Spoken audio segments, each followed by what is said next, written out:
Am I being ableist against my husband's autism? My name is Emily, a 25-year-old woman married to Danny, who is 36.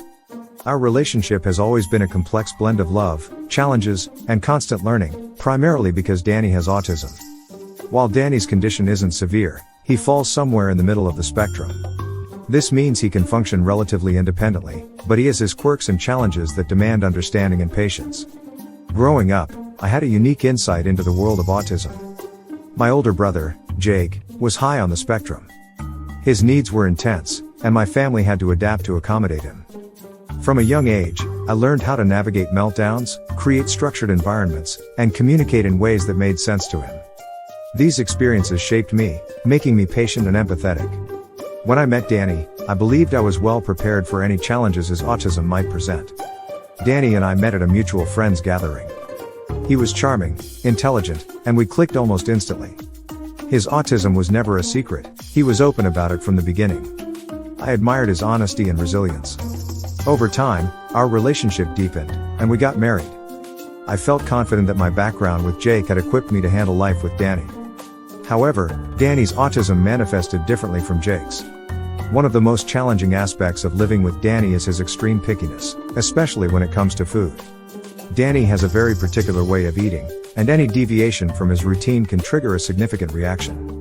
For instance, if even a tiny piece of cheese or sauce touches the wrong part of his plate, he refuses to eat. It's not just about preference, it's an overwhelming sensory issue that he cannot control. His food aversions are so severe that he uses special plates designed for toddlers. These silicone plates have dividers that separate the different parts of his meal. Because they are small, he uses 2 plates to have an adult-sized portion. At first, this seemed like a simple solution, but it has become a daily test of my patience and adaptability. When things don't go as expected with his food, Danny's reactions can be intense and alarming. He can get aggressive quickly, a response that I understand is more about his struggle with sudden changes and less about anger. He has thrown and kicked things in frustration more times than I can count. After these episodes, he is always remorseful, often breaking down in tears and apologizing profusely. He hates losing control, and it breaks my heart to see him in such distress. Despite these challenges, I love Danny deeply. I have always believed that with enough understanding and patience, we could navigate any issue that arises. But living with Danny's autism has tested me in ways I never anticipated. I constantly walk a tightrope, trying to balance empathy with self-preservation. It was a typical Tuesday evening, and I found myself in the kitchen, carefully preparing one of Danny's favorite meals, spaghetti bolognese. Cooking for Danny always required a meticulous approach, given his extreme pickiness and sensitivity to how food was presented. I had become adept at navigating these challenges, ensuring that each meal was prepared to his exact specifications to avoid any potential meltdowns. Our kitchen, though modest in size, was my sanctuary. I found a strange sense of peace in the rhythmic chopping of vegetables, the bubbling of the sauce on the stove, and the scent of garlic and herbs filling the air. That night, I was particularly focused, knowing how much Danny loved this dish. I had everything ready, the spaghetti was boiling to the perfect al dente texture, the rich bolognese sauce simmered gently, and the garlic bread toasted to a golden brown in the oven. Danny had these special silicone plates with dividers, reminiscent of those used for toddlers, to keep his food components separate. It was one of the many adaptations we had implemented to accommodate his needs. While these plates were somewhat cumbersome for an adult portion, they were essential for maintaining Danny's comfort during meals. I set out 2 plates, filling each section with care, a generous portion of spaghetti in one, a heap of bolognese sauce in another, and a slice of garlic bread in the third. As I completed the preparations, I felt a sense of accomplishment. Cooking for Danny was not just about feeding him, it was an act of love, a way of showing that I understood and accepted his needs. I placed the plates on the counter and called out to Danny, who was in the living room. He responded with a cheerful "Thanks, babe," and came into the kitchen. But his mood shifted almost instantly. "Wait. I can't eat this. You know I can't." "Why?" His voice had a sharp edge to it that made me freeze. I turned to see what had gone wrong and noticed a small chunk of tomato from the bolognese had landed on the garlic bread. It was such a tiny mistake, but I knew the implications. My heart sank as I realized the meal I had so carefully prepared was now unacceptable to him. "Oh, sorry. Why don't you eat the second plate and I'll split my food with you?" I began, trying to find a quick solution. But before I could finish, Danny's face twisted in frustration. He grabbed the first plate and, with a sudden burst of anger, slammed it onto the floor. The sound of the plate hitting the ground, followed by the splat and squelch of the food, was jarring. My heart raced, and I felt a mix of fear and frustration building inside me. Danny wasn't done.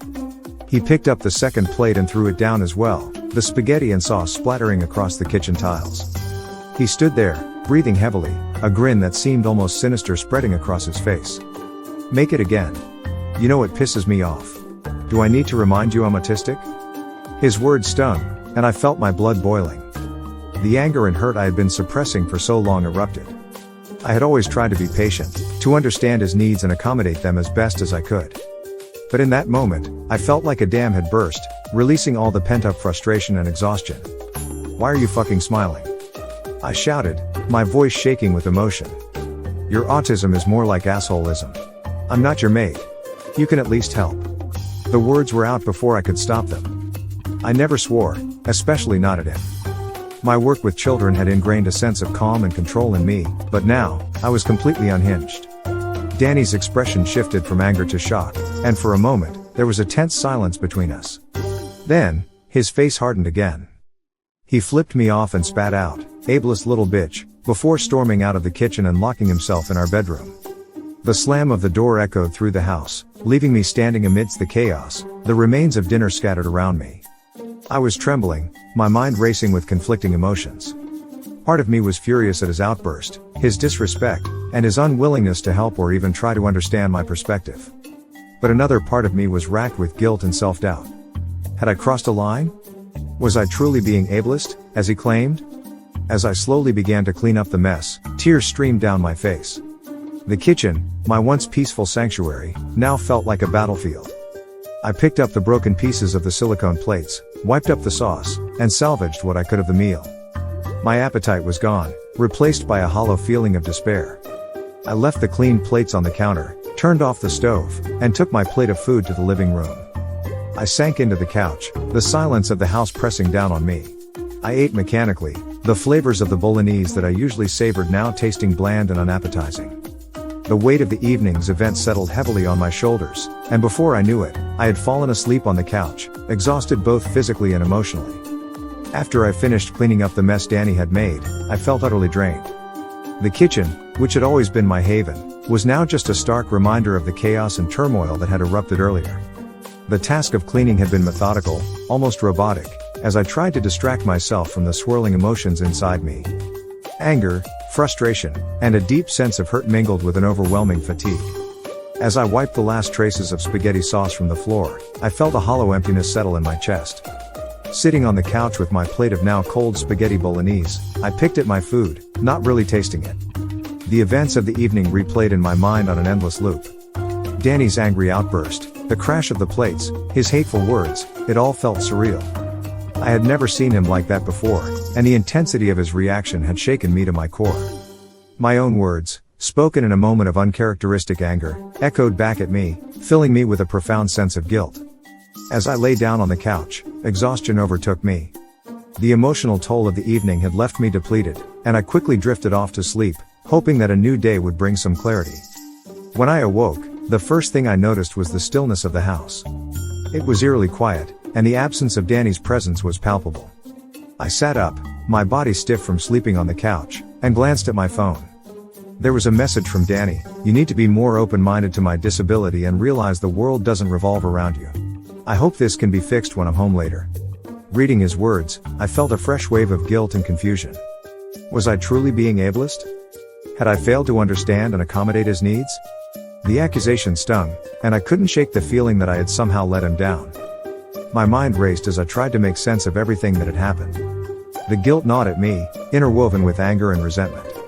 As I sat there, the morning light filtering through the windows, I began to reflect on my behavior and our relationship. Danny's autism was a significant part of our lives, and I had always prided myself on being patient and understanding. But had I crossed a line last night? My outburst was so unlike me, and it frightened me to think that I had lost control in such a manner. I thought about the countless times I had carefully prepared his meals, ensuring everything was just right to avoid triggering his sensory issues. I remembered the moments of tenderness, the times he had apologized after a meltdown, and the deep love I felt for him despite the challenges.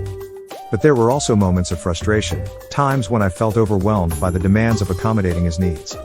Last night's incident had brought all those buried emotions to the surface, and I couldn't ignore them any longer. Had I been too harsh? Was I being unfair in expecting him to manage his reactions better? These questions plagued me as I replayed the events in my mind. I had always believed that my background with my brother Jake had prepared me to handle Danny's autism, but maybe I had underestimated the emotional toll it was taking on me. I knew I couldn't go to work feeling this way. My job required me to be focused and attentive, and in my current state, I was anything but. I decided to call in sick, knowing I needed time to sort through my thoughts and emotions. I needed to reassess my relationship with Danny and figure out a way forward. Taking a deep breath, I made the call to my supervisor, explaining that I wasn't feeling well and needed the day off. After hanging up, I felt a slight sense of relief. The day stretched out before me, and I resolved to use the time to think and reflect. I spent the morning cleaning the house, trying to bring some order to my surroundings in the hope that it would help clear my mind. As I tidied up, I thought about the patterns in our relationship. Danny's outbursts had become more frequent, and my patience was wearing thin. I loved him deeply, but I couldn't ignore the toll it was taking on my own mental health. After cleaning, I sat down with a book, hoping to distract myself, but my mind kept drifting back to the previous night. I couldn't escape the feeling that something fundamental had shifted between us. The trust and understanding that had been the foundation of our relationship now seemed fragile and uncertain. In the afternoon, I decided to take a long shower, letting the hot water soothe my tense muscles. As I stood there, I thought about the future. Could we work through this? Was it possible to find a balance where both of our needs were met? Or had we reached a breaking point? By the time I stepped out of the shower, I felt a bit more centered, but the questions remained. I knew I needed to talk to Danny, to try and understand his perspective and share my own feelings. But I also needed to be honest with myself about what I could and couldn't handle. Feeling overwhelmed and unsure of what to do next, I decided to reach out to my eldest brother, Eli. He had always been my rock, a constant source of support and wisdom. I hesitated for a moment, my finger hovering over his contact on my phone, but then I took a deep breath and dialed his number. "Eli, it's me," I said, my voice trembling slightly as I tried to hold back the tears. "I need to talk to you about something. Can we meet?" Without missing a beat, Eli replied, "Of course, Emily. Come over to my place. I'll be here." As I made my way to Eli's house, my mind raced with thoughts and emotions. The drive felt like an eternity, but finally, I pulled up to his house and knocked on the door. Eli opened it almost immediately, his face filled with concern.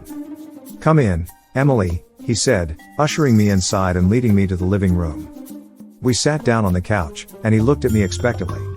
"What's going on?" I took a deep breath, trying to gather my thoughts.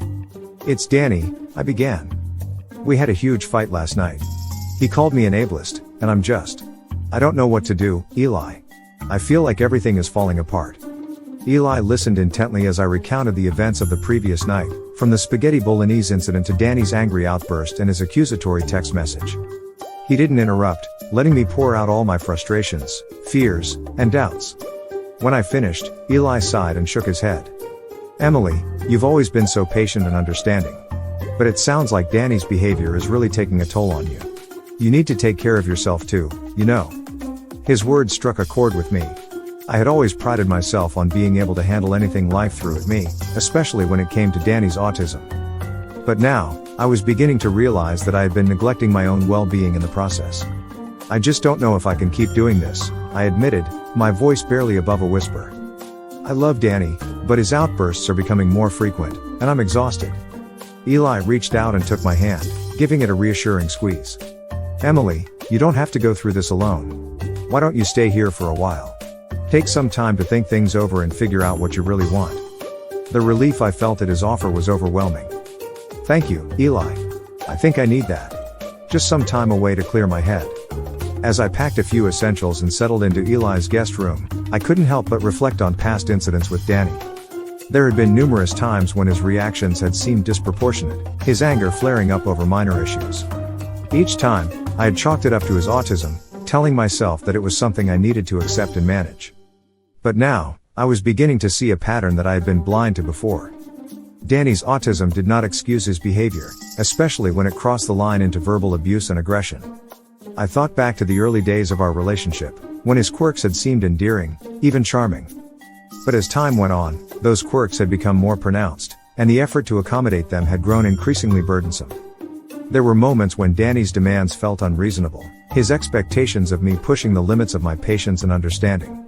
I had always tried to be the supportive wife, the one who could handle anything, but now I was realizing that my own needs and feelings were just as important. Staying at Eli's house provided me with the space and clarity I needed to reassess my relationship with Danny. I spent time with my nieces, their laughter and energy a welcome distraction from the heaviness that had settled in my heart. Eli and his wife, Linda, were incredibly supportive, giving me the time and space to process everything without pressure or judgment. As the days went by, I began to see things more clearly. My love for Danny had not diminished, but I recognized that I needed to set boundaries and prioritize my own well-being. It was not just about managing Danny's autism, it was about ensuring that our relationship was healthy and sustainable for both of us. After spending a few days at Eli's house and reflecting on my relationship with Danny, I realized that I needed to take decisive action for my own well-being. The constant stress and emotional turmoil were unsustainable, and I could no longer ignore the toll it was taking on me. With a heavy heart, I made the difficult decision to end my marriage with Danny. Eli was incredibly supportive, offering to help me pack up Danny's belongings and start the process of filing for divorce. We both knew that this was a necessary step, even though it was painful. I had tried my best to make things work, but the reality was that Danny's behavior was abusive, and I couldn't continue living in such an environment. One morning, Eli and I drove to my house to begin packing Danny's things. The house felt different, almost foreign, as if it no longer belonged to me. It was a strange mix of sadness and relief, knowing that I was taking a step toward reclaiming my life but also ending a significant chapter. Eli and I worked methodically, boxing up Danny's clothes, books, and personal items.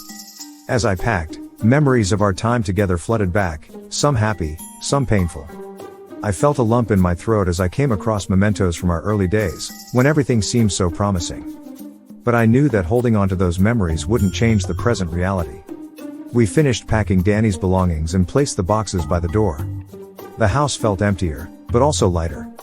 Eli put his hand on my shoulder, offering a silent message of support. I nodded, grateful for his presence.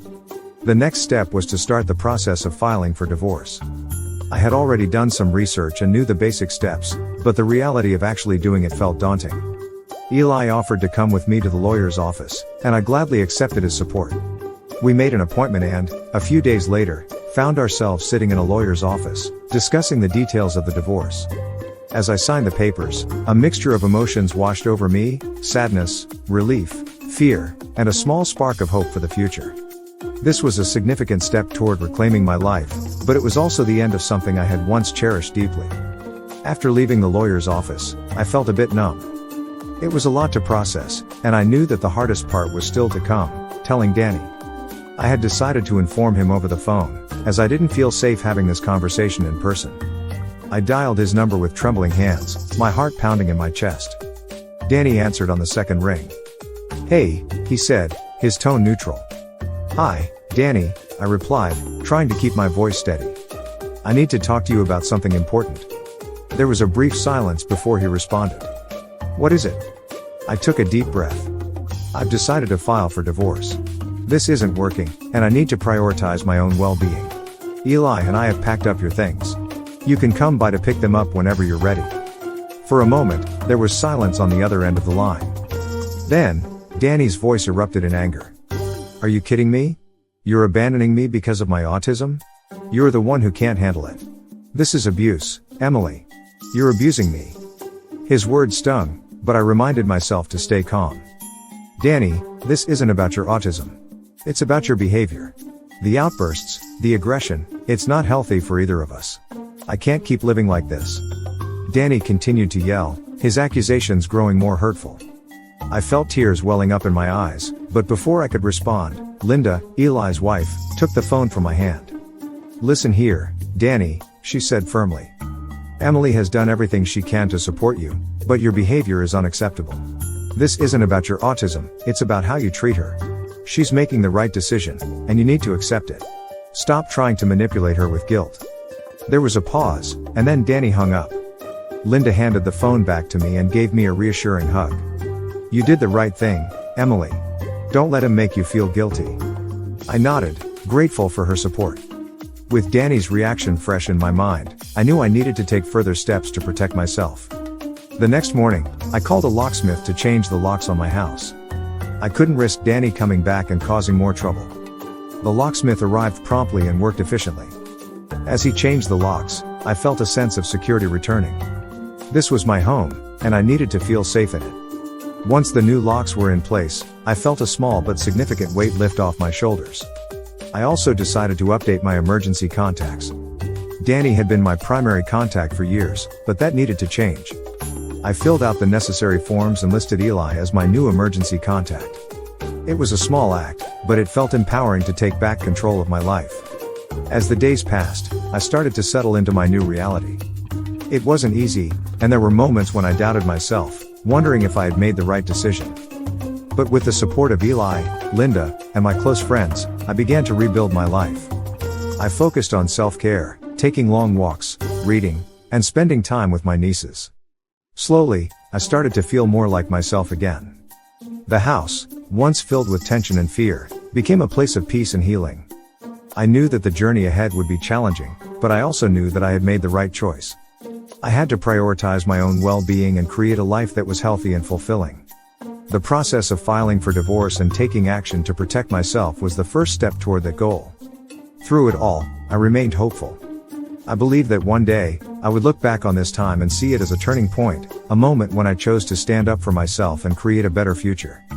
And with the support of my loved ones, I was confident that I could face whatever came next. Emily's story is a profound illustration of the complexities and emotional intricacies involved in relationships where one partner has autism.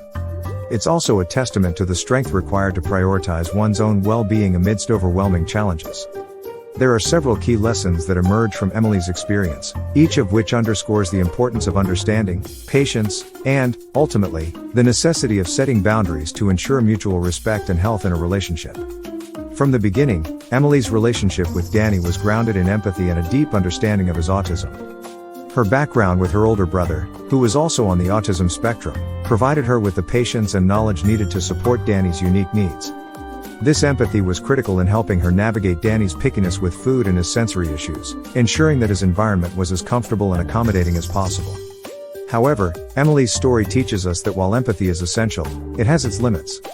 Supporting a partner with autism involves a significant emotional investment, and it's crucial to recognize when the balance tips towards self-neglect. Emily's constant efforts to cater to Danny's needs eventually led to emotional exhaustion. This exhaustion was compounded by Danny's aggressive outbursts, which were not only challenging but also damaging to her mental health. A pivotal moment in Emily's story is her realization that Danny's behavior, despite being linked to his autism, had crossed into abusive territory. His aggressive reactions, such as throwing plates and verbally attacking Emily, highlighted a pattern of behavior that was harmful and unacceptable. This recognition was painful but necessary for Emily to understand the broader dynamics at play in their relationship. It's important to differentiate between behaviors that stem from a disability and those that constitute abuse. While Danny's autism explained some of his reactions, it did not excuse them, especially when they caused significant emotional harm to Emily. This distinction is vital for anyone in a similar situation, as it underscores the need to protect oneself from harmful behavior, regardless of its origin. Throughout her ordeal, Emily found solace and strength in her support system, particularly her eldest brother, Eli. Eli's unwavering support provided Emily with the clarity and encouragement she needed to make difficult decisions. His practical help in packing Danny's belongings and his emotional support were instrumental in helping Emily navigate this challenging period. The lesson here is clear: having a robust support system is crucial when facing personal crises. Friends and family can offer perspective, practical assistance, and emotional reassurance, helping to alleviate the burden of difficult decisions. Emily's ability to lean on Eli and his wife, Linda, demonstrates the importance of surrounding oneself with people who genuinely care and are willing to help. One of the most significant lessons from Emily's story is the necessity of setting boundaries and prioritizing self-care. Emily's decision to file for divorce and change the locks on her home were acts of self-preservation and empowerment. These actions symbolized her reclaiming control over her life and environment, ensuring her safety and well-being. Setting boundaries is essential in any relationship, but it becomes even more critical when dealing with challenging behaviors linked to disabilities. It's important to communicate these boundaries clearly and to enforce them consistently. Emily's experience highlights that self-care is not selfish. It is a necessary component of a healthy, sustainable relationship. By prioritizing her own needs, Emily was able to begin the healing process and create a space for personal growth. As Emily reflected on her relationship with Danny, she gained valuable insights into the dynamics that had shaped their interactions. This introspection allowed her to understand where things had gone wrong and what needed to change. Recognizing patterns of behavior and their impact is crucial for personal growth and for making informed decisions about future relationships. Emily's journey underscores the importance of learning from past experiences. By reflecting on what she had endured, she was able to identify the changes needed to build a healthier, more fulfilling life. This lesson is universally applicable. Taking the time to understand past mistakes and successes can provide valuable guidance for future actions. Emily's story is ultimately one of empowerment through self-advocacy. Despite the challenges and emotional turmoil, she found the strength to stand up for herself and make decisions that prioritized her well-being. Her journey from understanding and empathy to setting boundaries and seeking support is a powerful reminder that everyone deserves a relationship built on respect, mutual care, and emotional safety. The lessons from Emily's experience are clear: understand and empathize, but recognize your limits, differentiate between challenging behavior and abuse, lean on your support system, set and enforce boundaries, and reflect on the past to inform your future. By doing so, you can navigate even the most complex relationships while maintaining your sense of self and well-being.